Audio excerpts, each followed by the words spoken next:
Hi everyone, Michael Balesta here. I will recap the Browns in a few minutes, but first up, let's take a look back at the past week regarding the Indians thanks to the MLB At Bat app. Tuesday night in Tampa Bay, the Indians were able to pick themselves up off the ground following a 6-5 loss the previous day. Yan Gomes hit his 14th home run of the year to center, giving Cleveland a 1-0 lead in the top of the fifth. In the next inning, Edwin Encarnacion launched his 30th homer. That was all the offense needed for Shane Bieber, despite the team going 0 for 8 with runners in scoring position. He struck out 11 batters, only surrendered 3 hits and 3 walks, which improved his mark to 10-3 after 6 2/3 innings of work. Brad Hand finished the 7th and 8th innings to set the stage for Cody Allen to record save number 27. Rays pitcher Tyler Glasnow lasted 7 innings, but the 2 home runs of those 6 hits were the difference, which made him 1-6 on the year. On Wednesday, it would be Tampa Bay's turn to win a low-scoring game. Last Monday's hero Ji-Man Choi broke a scoreless game in the bottom of the first with his 9th home run, making it 2-0. In the fourth, the Rays set themselves up for a third run. Following a triple by Brandon Lowe to lead off the frame, Kevin Kiermaier hit a sacrifice fly to left field. Cleveland would not be shut out as Jose Ramirez drove in his 38th blast to start the 7th inning to squash a no-hit bid by Blake Snell. Josh Donaldson grounded into a double play in the 8th after Yonder Alonso walked, and the Indians were shut down by Jose Alvarado in the 9th. Carlos Carrasco went 7 innings and got the loss to go to 16-9. Snell had 9 strikeouts, only walking 2 batters in 7 innings to go to 19-5. After a tough day for the bats of the visiting team, Cleveland would get an off day Thursday to get ready for the Tigers. Friday, Detroit was in no mood to allow the Indians to finish off winning the American League Central Division. Heimer Candelario led off the game with his 19th blast. Though starting pitcher Josh Tomlin settled down the next 2 innings, he gave up doubles to Jim Adushi and Jacoby Jones in the fourth to give the Tigers a 2-0 lead. Encarnacion added to his home run tally off of starting pitcher Matthew Boyd to break the shutout with 1 out in the 6th inning. Josh Donaldson was the next batter, and he tied the game up with 1 swing for his 6th home run. After Dewald Lugo doubled off of Adam Cimber, then reaching third on the sacrifice bunt, Andrew Miller came on, but he had a tough 7th inning. Candelario got an RBI double to break the tie. After a fielder's choice to get Candelario out at third base and a walk to Nicholas Castellanos, Victor Martinez was able to drive in another run. Miller did strike out Mickey Matuk, but the damage was done. Neil Ramirez pitched the 8th inning, but Jones got a single and a stolen base to help get Detroit's 5th run. The Indians rallied in the 9th against Shane Green. Donaldson led off with a single before Eric Gonzalez replaced him as a pinch runner. After Alonso's base hit to get Gonzalez to third, Melky Cabrera hit a sacrifice fly to center field to make it 5-3. Gomes hit a single to right field to put runners on the corners and would soon be replaced by pinch runner Rajai Davis. Jason Kipnis grounded out afterwards, which allowed Alonso to cut the lead to 5-4. Unfortunately, Francisco Lindor flew out to right to end the game, and the Indians did not clinch the division on the night. Neither Boyd nor Tomlin got a decision. Adam Cimber dropped to 3-7, Drew Verhagen went to 3-2, and Shane Green picked up his 29th save.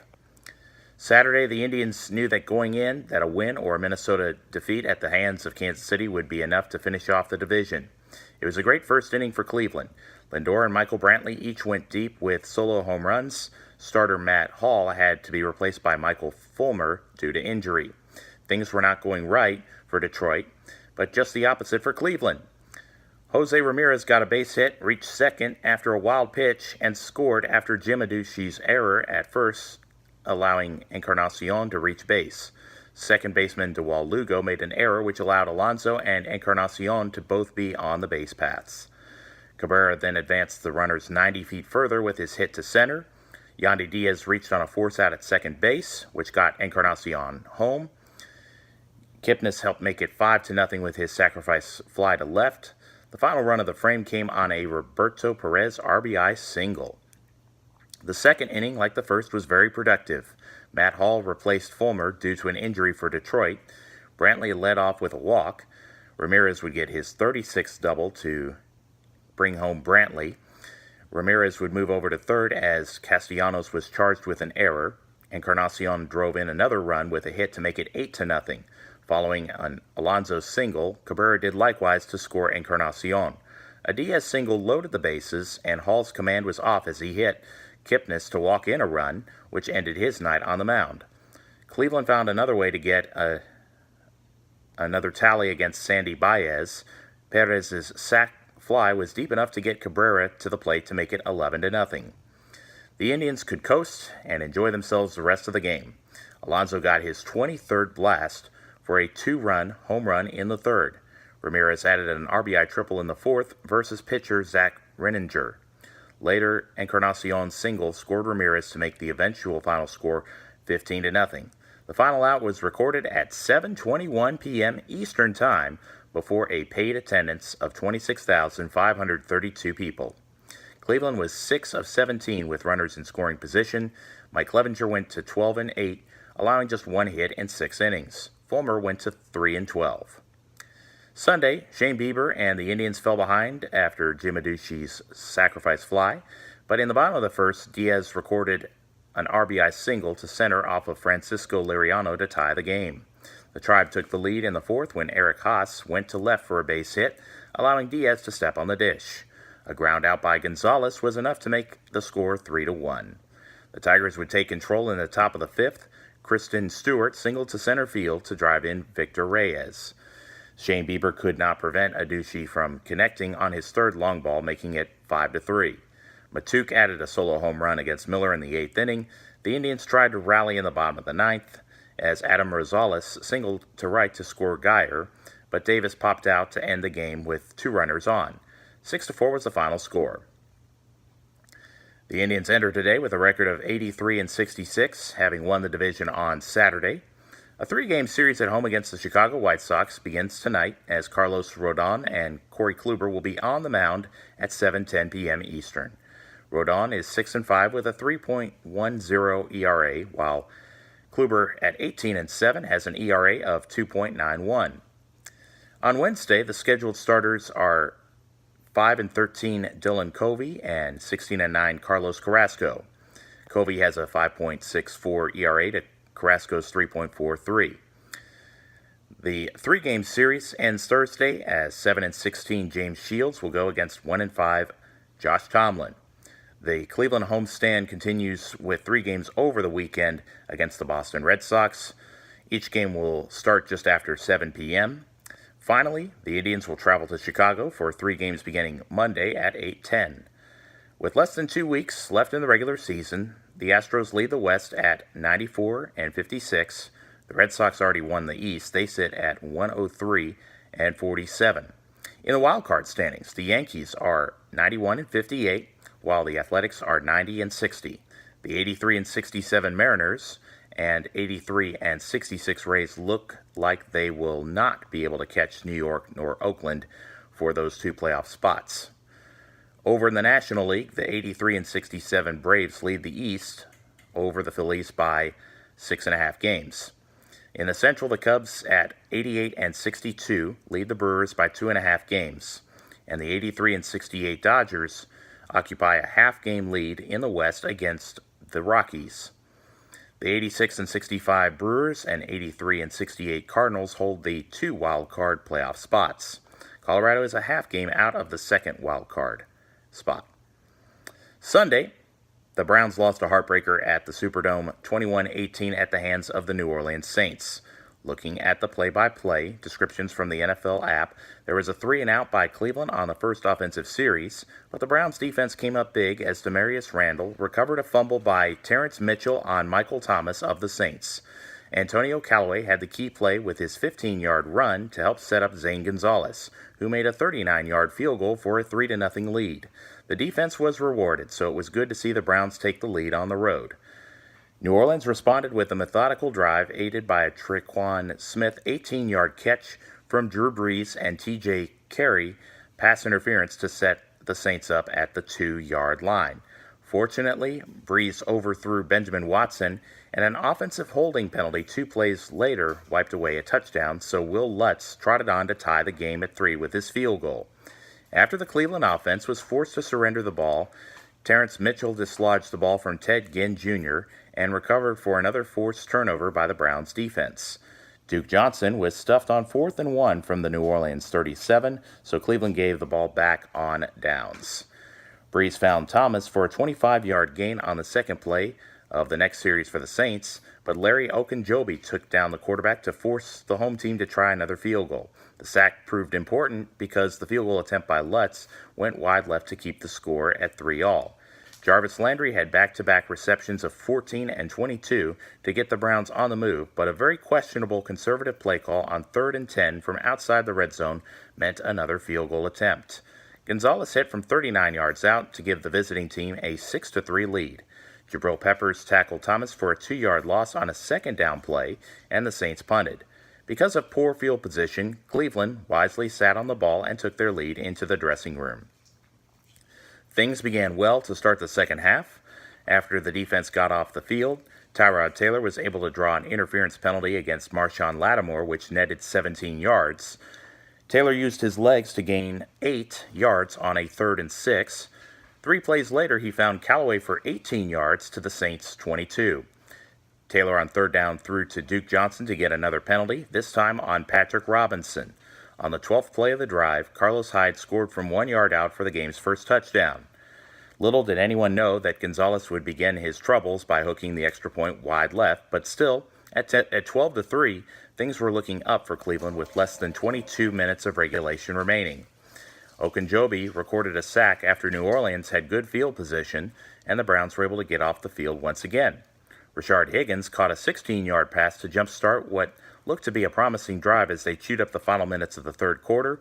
The drive would stall again, and Gonzalez would be left from 44 yards out in the first minute of the final 15-minute period. The Saints were still struggling to find a rhythm aside from the lone field goal, which they scored early in the game.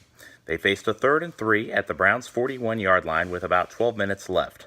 Ogunjobi looked like he had just recorded a 9-yard sack to force the punt team back on, but a flag flew because, in the eyes of the officials, that Derek Kindred made illegal contact down the field.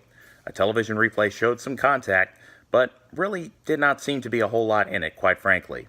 I thought if they called it on every play, football games would be 7 hours long, like that Titans-Dolphins game last Sunday, minus the lightning delays. The bottom line is the call was made, and New Orleans was locked in from that point on the drive.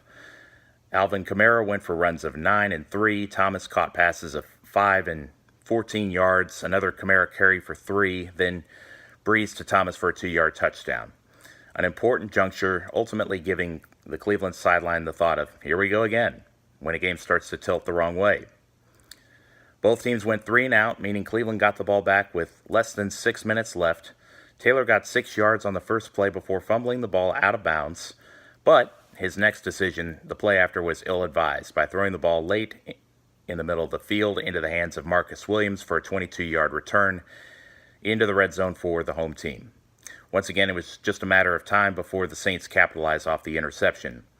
On the 4th play, Brees hit Thomas for a 5-yard touchdown. Kamara ran the ball in for a 2-point conversion, and 18-12 New Orleans was the new score. Like last week when Cleveland was trailing by 2 touchdowns and turned the ball over on downs, I thought before a 4th and 5 on the opposition's 47-yard line, it seemed over. But Taylor decided to heave the ball to the back of the end zone, and Callaway came down with the ball for a touchdown, and it looked like a special moment was happening.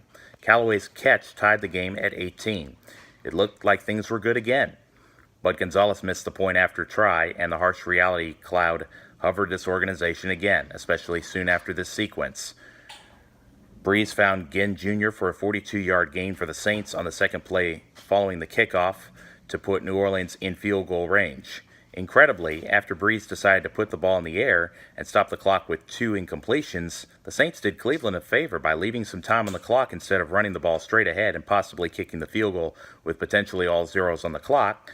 Lutz made the field goal with 21 seconds left, so it gave the Browns a few extra seconds to get down the field and respond. Taylor found David Njoku for a 25-yard advance to midfield, leading to the team's final timeout with only 14 seconds left. Taylor then found Callaway for 16 yards, who would get the ball out of bounds with 8 seconds to spare. Gonzalez came out for a 52-yard field goal but pushed his effort wide right, and the Saints ran out the final 3 seconds to win. I feel for Zane, but his confidence was shattered. I saw good sportsmanship from Lutz, the Saints kicker, but the Browns had no other choice but to cut him on Monday. So I saw on the CBS Sports and Browns apps that kicker Greg Joseph got signed by the team, but regardless, somehow this team must put Sunday's game behind them quickly, since the Cleveland Browns are being showcased Thursday night against the New York Jets, who drafted Sam Darnold, the USC quarterback that Cleveland elected to pass on for Baker Mayfield at number 1 overall in last spring's draft. If Taylor plays well and the offense is not stagnant, Tyrod will keep starting games. That being said, I did ponder that if he struggles against the Jets with a 10-day layoff before playing the Raiders, is it possible that particular period Mayfield really knows the playbook and is set to show what he has? Or do they wait until the actual bye week, which would be in week 11 in the middle of November? I would keep riding out Taylor for now, but if the losses keep piling up, the desperation for Hugh Jackson to keep his job will set in, and he will have to insert Baker sooner than later. But let's watch the games and find out together. The North Texas Browns backers will meet at Fox and Hound in Dallas this Thursday with kickoff at 7:20 p.m. Central Time as the Cleveland Browns host the New York Jets to start the NFL's third week of the regular season. There was another great turnout last Sunday. Thanks again to all of you who came Sunday. If you were unable to come last week, Fox and Hound is located on Midway and the Bush Tollway, so be sure to bring your family and friends. Your support is greatly appreciated. Also, please check out the Facebook group North Texas Browns Backers page and hit the like button for the latest updates there. If you live outside of the North Texas region, please search to find a Browns Backers club closest to you. The text of this blog is available at http://www.mjbolesta2blog.wordpress.com. I am on Twitter at mjbolesta2 and on Facebook at Michael Bolesta. Archive videos on YouTube can be found by searching Michael Bolesta, Roman numeral 2. God bless, have a great week, and be safe.